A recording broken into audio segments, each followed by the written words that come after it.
आज हम कक्षा 9वीं का ब्रिज कोर्स देखेंगे और इसमें समझेंगे कि वास्तविकता में कौन सी चीज़ ऐसी है जिससे हमारी इंग्लिश बहुत अच्छी इम्प्रूव हो सकती है।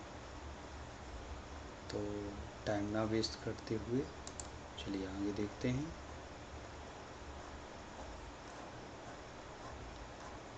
तो सबसे पहले देखा जाए तो इसमें कुछ स्टोरीज़ हैं और जो कि फर्स्ट स्टोरी हमारे सामने है एंट एंड डव। तो इस स्टोरी को समझेंगे, फिर इससे रिलेटेड एक्सरसाइज को देखेंगे। तो यह है हमारी कहानी। इसमें बहुत ही अच्छा चित्र दिया हुआ है।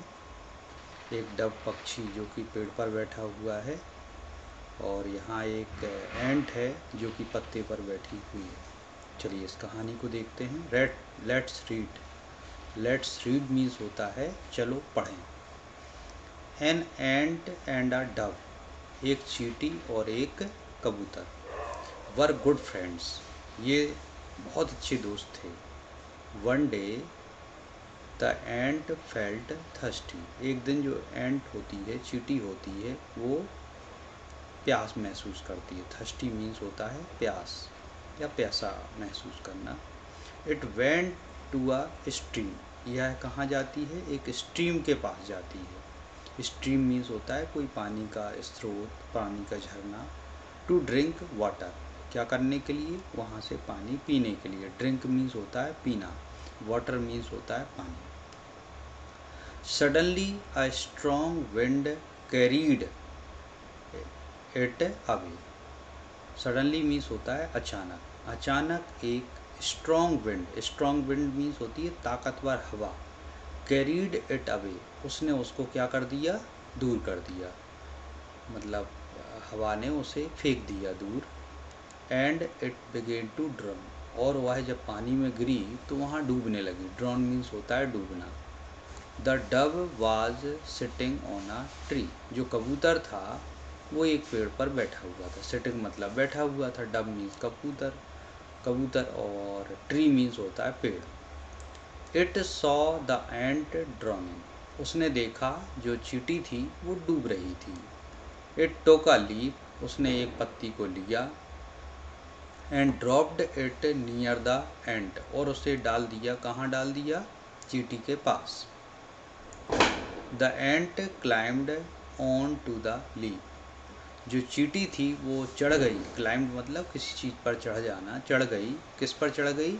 उस पत्ती पर चढ़ गई। देन इट फ्लोटेड सेफली, तब वह तैरती हुई गई। जब भी कोई चीज़ पानी पर तैरती है तो उसको फ्लोटेड बोला जाता है। तब वह तैरती हुई कहाँ गई? सेफली, सुरक्षित गई। टू द रिवर बैंक, कहाँ पर पहुँच गई वो? नदी के किनारे पर। बैंक मीन्स होता है किनारा, रिवर बैंक मीन्स नदी का किनारा। मतलब देन मीन्स तब वह तैरती हुई, तब वह उस पर तैरती हुई पत्ती पर कहाँ पहुँच गई? नदी के किनारे पर। आफ्टर सम डेज, कुछ दिनों के बाद, अ हंटर केम देयर, उसी जंगल में एक शिकारी आया। हंटर मीन्स होता है शिकारी, देयर मीन्स वहाँ पर। ही हैड अ गन, उसके पास क्या थी? एक गन थी। ही टुक एम एट द डक, उसने निशाना लगाया, कहाँ पर निशाना लगाया? उस पक्षी पर निशाना लगाया, डब पर निशाना लगाया। When he was about to shoot, जब वह उसे शूट ही करने वाला था, the ant bit him on the foot, तो जो चींटी होती है वो उसे बिट करती है, अर्थात काट लेती है। कहाँ काट लेती है? उसके पैर पर काट लेती है। The hunter miss the aim, जो शिकारी होता है वो एम को मिस कर देता है, अर्थात उसका जो निशाना था वो चूक जाता है। एम मीन्स होता है निशाना या लक्ष्य। द डव फ्लू अवे, जो कबूतर होता है वो उड़ जाता है। इस तरीके से उसकी जान बच जाती है। अंडरस्टैंडिंग द पैसेज, अब इस पैसेज में जो समझा है उसके क्वेश्चन आंसर को देखेंगे। तो फिल इन द ब्लैंक्स, खाली स्थान भरिए। The ant went to the, जो चींटी गई थी, कहाँ गई थी? स्ट्रीम, STREAM, झरने पर गई थी या पानी के स्रोत पर गई थी। टू ड्रिंक वाटर, क्या करने के लिए? पानी पीने के लिए। द डव ड्रॉप्ड कबूतर ने गिरा दिया था। ड्रॉप मतलब होता है किसी चीज़ को गिरा दिया था। टू हेल्प द एंट, चींटी को बचाने के लिए। तो कबूतर ने क्या गिराया था चींटी को बचाने के लिए? लीफ, LEAF, पत्ती को गिराया था उसने, जिस पर चढ़ करके चींटी जो थी वो रिवर बैंक तक पहुंची थी। Next fill in the blank देखते हैं। द हंटर टुक, हंटर ने लिया था। अब हंटर ने क्या लिया था? एट द डव, डव के ऊपर। डव के ऊपर क्या लिया था उसने? निशाना लिया था। तो एम आएगा। एम मतलब होता है किसी पर निशाना साधना। The ant the hunter on his foot, ant ने हंटर के फूट पर क्या किया था? बिट किया था। बिट मीन्स उसे काट लिया था। चलिए यहाँ तक अपन को समझ में आ गया। आंसर द फॉलोइंग क्वेश्चंस, निम्नलिखित प्रश्नों के उत्तर दीजिए। On the basis of your understanding, आप अपनी समझ के आधार पर। ऑफ द टेक्स्ट, जो आपको टेक्स्ट समझ में आई है उसके आधार पर आप प्रश्नों के उत्तर दीजिए। पहला प्रश्न है, why did the ant go to the stream, जो चींटी थी वो झरने के पास या पानी के स्रोत के पास क्यों गई थी? The ant went to the stream to drink water, जो चींटी थी वो झरने के पास गई थी पानी पीने के लिए, क्योंकि उसको प्यास लगी थी। चलिए सेकंड क्वेश्चन देखते हैं। हु हेल्प्ड द एंट, किसने मदद की थी चींटी की? द डव हेल्प द एंट, कबूतर ने मदद की थी उस चींटी की। चलिए नेक्स्ट क्वेश्चन देखते हैं। Who came with a gun, कौन आया था वहाँ गन लेकर के? The hunter came with a gun, एक शिकारी आया था एक गन लेकर के। Very good. चलिए नेक्स्ट है, how did the dove save the ant, तो किस तरीके से एक कबूतर ने चींटी को बचाया था? The dove dropped a leaf to save the ant, जो कबूतर था उसने एक पत्ती गिराई थी उस चींटी को बचाने के लिए। What did the ant do to save the dove, उस एंट ने क्या किया था उस डव को बचाने के लिए, अर्थात उस कबूतर को बचाने के लिए क्या किया था? देखो, कबूतर ने चींटी को बचाने के लिए क्या किया था? एक पत्ती गिराई थी।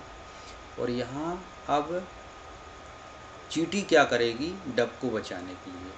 The ant bit the Hunter, चींटी ने उस शिकारी को काट लिया था। ऑन हिज फूट, उसके पैर पर। टू सेव द डव, उस कबूतर को बचाने के लिए। What happened when the strong wind blow, क्या हुआ था जब तेज हवा चली थी? The strong wind carried the ant away, जो स्ट्रॉन्ग विंड थी उसने उस चींटी को बहुत दूर उड़ा के कर दिया था। And it began to drown, और उसी के बाद वह डूबने लगी थी पानी में गिरने के बाद। चलिए नेक्स्ट देखते हैं। रीड द फॉलोइंग स्टेटमेंट्स, निम्नलिखित स्टेटमेंट को पढ़िए, जो वाक्य दिए उनको पढ़िए। एंड राइट ट्रू और फॉल्स, और लिखिए कौन सा ट्रू है कौन सा फॉल्स है फॉर ईच, प्रत्येक के लिए। द एंट वॉज ड्रॉनिंग, जो चींटी थी वो डूब रही थी, सही है, ट्रू है। The dove did not help the ant, जो डव थी कबूतर था उसने एंट की मदद नहीं की थी, तो ये फॉल्स है, उसने तो की थी मदद। The hunter miss the aim, hunter ने जो एम था वो मिस कर दिया था, हाँ उसका मिस हो गया था क्योंकि उस चींटी ने उसे काट लिया था, तो ये ट्रू है। The hunter came with a knife, जो शिकारी था वो चाकू लेकर के आया था, नहीं वो तो गन लेके आया था, तो ये फॉल्स हो गया। चलिए सिक्वेंसिंग, अब क्रम जमाना है इन वाक्यों के। Arrange the following sentences in their proper sequence, अर्थ लगा करके आपको निम्नलिखित वाक्यों को उनके प्रॉपर सीक्वेंस में जमाना है। फर्स्ट है, the hunter aimed at the dove, शिकारी ने लक्ष्य बनाया था डव पर।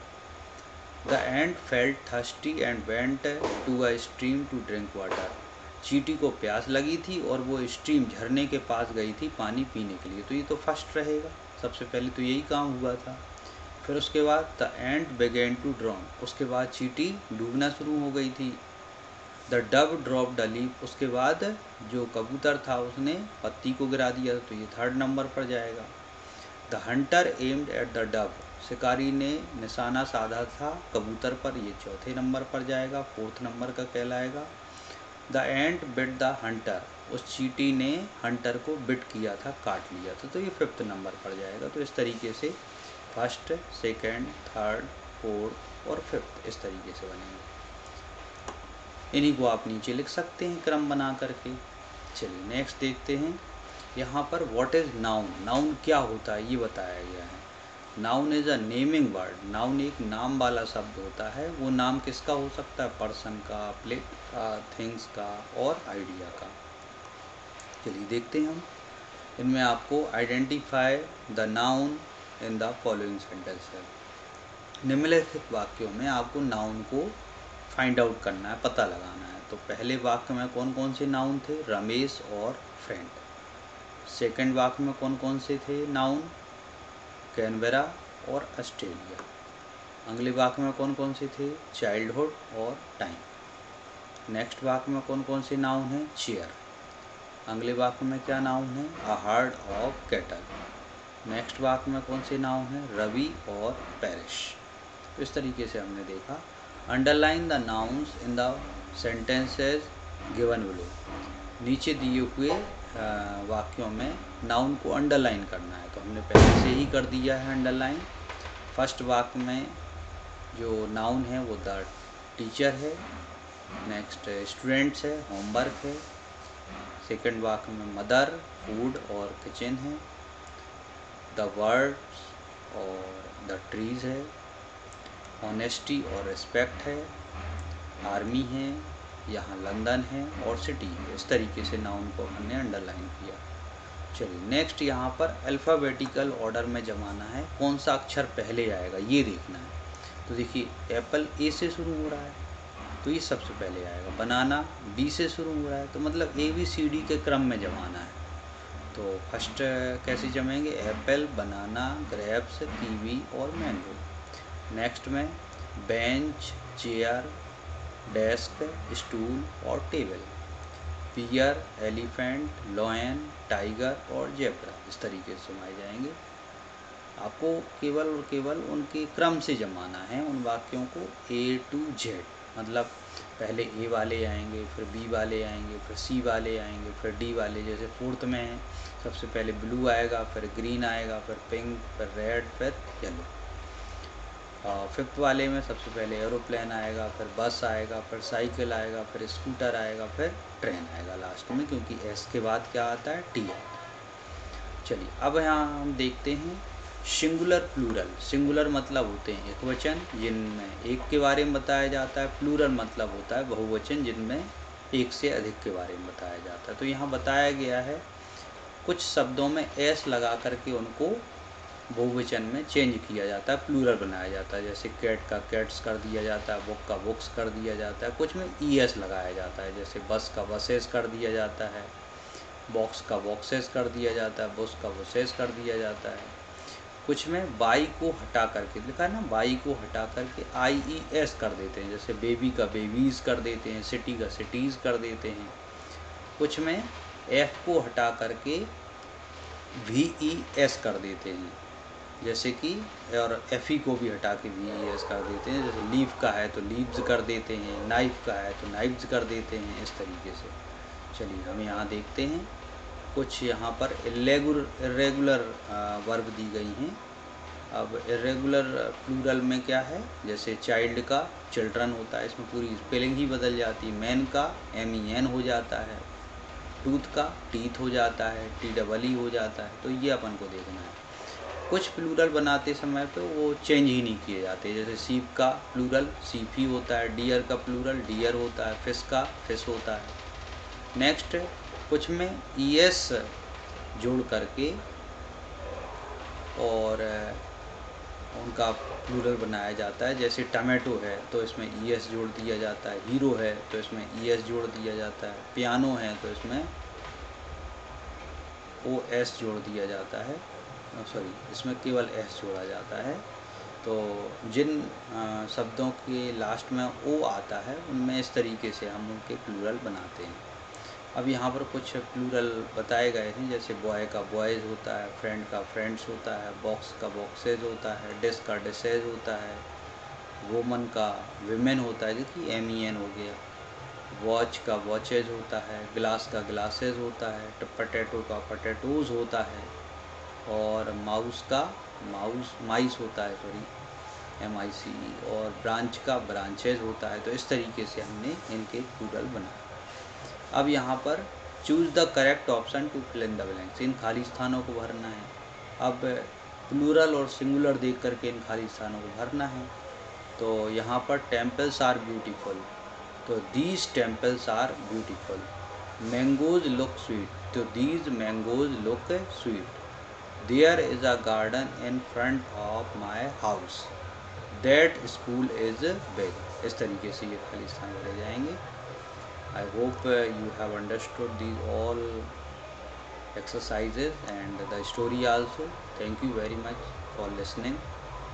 Now keep studying. Thank you very much.